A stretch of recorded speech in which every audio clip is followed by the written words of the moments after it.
میرے نبی پاک علیہ السلام نے فرمایا ایک بندہ گنجا تھا، کوئی شے نہیں تھی، سر پہ بال بھی نہیں تھے، رویا کرتا۔ اللہ تعالیٰ نے فرشتے کو بھیجا، تجھے کیا چاہیے؟ تو کہنے لگا بال آ جائیں اور تھوڑا مال آ جائے۔ فرشتے نے ہاتھ پھیرا تو بال بھی آ گئے، تو بکریاں بھی آ گئیں، لائنیں لگ گئیں، مال ہی مال ہو گئے۔ دوسرے کے پاس گیا، وہ کوڑا تھا، اس کو جا کے کہا کیا چاہیے؟ کہنے لگا شفا ہو جائے اور کچھ اللہ تعالیٰ آسانی کر دے۔ شفا بھی ہو گئی، گائیں بھی دے دی، بھینسیں بھی دے دی، مال ہی مال ہو گئے۔ پھر ایک کے پاس گیا، وہ اندھا تھا، تجھے کیا چاہیے؟ اس نے کہا آنکھیں مل جائیں اور کچھ ساتھ اللہ مال دے دے۔ اونٹ ہی اونٹ ہو گئے۔ جب بڑا نواز دیا تو پھر مالک نے امتحان لینے کا ارادہ کیا، یاری تیری سونا ہے پر آزمائشاں بھی تیریاں اگ، آزمائشاں تیریاں، صحیح کہہ رہا ہوں، آزمائشاں تیریاں، یاری تیری سونا ہے پر آزمائشاں تیریاں، اے سونا پرکھیا جامدائی پہلو نال لگاں دے لگ۔ اللہ نے فرمایا آزمائش کرو۔ سب سے پہلے گنجے کے پاس آئے، اسے کہا اللہ کے رستے میں کچھ دیکھا نہیں لگا، میرے خرچے ہی بڑے، دیکھو تو صحیح کتنی مشکل میں وقت گزارتا ہوں، حال ہی کوئی نہیں۔ تو اس نے کہا میں نے تو سنا ہے تو گنجا اور بھوکا ننگا تھا۔ کہنے لگا میں تو جدی پشتی رئیس اعظم ہوں، تجھے کس پاگل نے کہا ہے بھاگ جا؟ اس نے کہا اچھا جیسے تو تھا ویسے ہی ہو جائے۔ کھیت کھلیان اجڑ گئے، پھر سے گنجا ہو گیا۔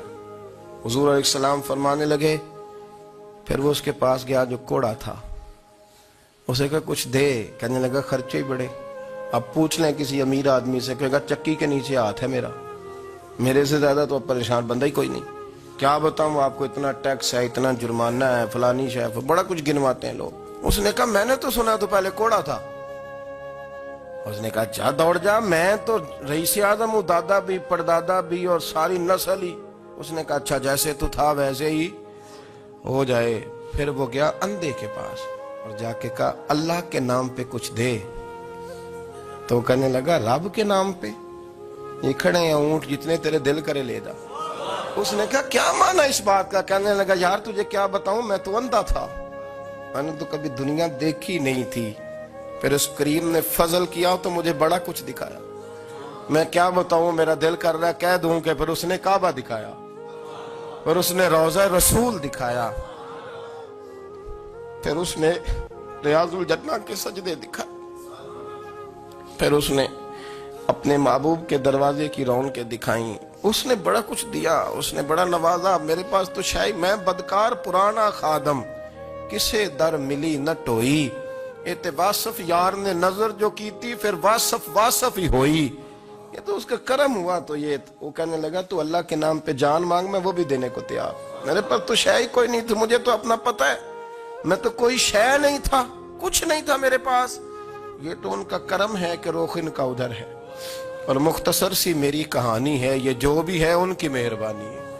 تو وہ کہنے لگا میں بھی کچھ لینے نہیں آیا تھا، تیری آزمائش ہی کرنے آیا تھا، تیری عزتیں بھی سلامت رہیں گی، تیرا مال بھی سلامت رہے گا، تیری شفا بھی۔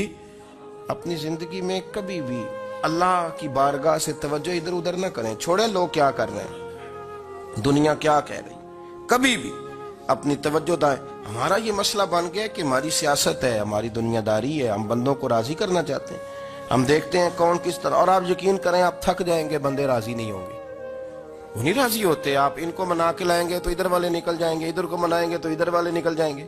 اس چکر سے باہر آئیں، اس رب کو راضی کریں جو فرماتا ہے ان الذین آمنوا وعملوا الصالحات سیجعل لهم الرحمن ودا۔ فرمایا تو ایمان لانے کے بعد نیک عمل کر، میں لوگوں کے دلوں میں تیری محبت پیدا کر دوں گا، رحمان لوگوں کے دلوں میں محبت ڈال دے گا، اللہ لوگوں کے دلوں میں۔ اپنی نظر ہمیشہ اپنے رب پہ رکھیں، اتنی لمبی چوڑی دنیا داروں سے امیدیں نہ وابستہ کریں۔ میں نے دیکھا ہے لوگ کاسا لیسی کرتے ہیں، کبھی اس کے دروازے پہ کبھی اس کے دروازے پہ، ان چکروں سے باہر آئیں اور اپنے رب کی بارگاہ کی طرف توجہ کریں، استغفار شوق سے پڑھا کریں، اور اکیلے میں نا، اکیلے میں۔ رئیس المتکلمین مولانا نقی علی خان صاحب رحمۃ اللہ نے لکھا ہے کہ فرعون 500 سال حکومت کر گیا، فرماتے اصل وجہ یہ تھی کہ دنیا جب سو جاتی تھی نا تو اوپر چادر لے کے تو مصلے پہ بیٹھ جاتا تھا اور ہاتھ باندھ کے کہتا تھا رب تو ہی ہے، میرا پردہ نہ کھولنا، مالک تو ہی ہے، کرم نوازی کرنا، میری پکڑ نہ کرنا۔ وہ بے ایمان ہو کے اگر 500 سال ہاتھ باندھے تو گزارا کر لیتا ہے، تو ایماندار ہے، پر مسئلہ یہ ہے کہ تو رات کو بکل مار کے ہاتھ نہیں نہ باندھتا، تو منت نہیں کرتا، تو استغفار نہیں کرتا۔ توبہ کریں تو بچے رہیں،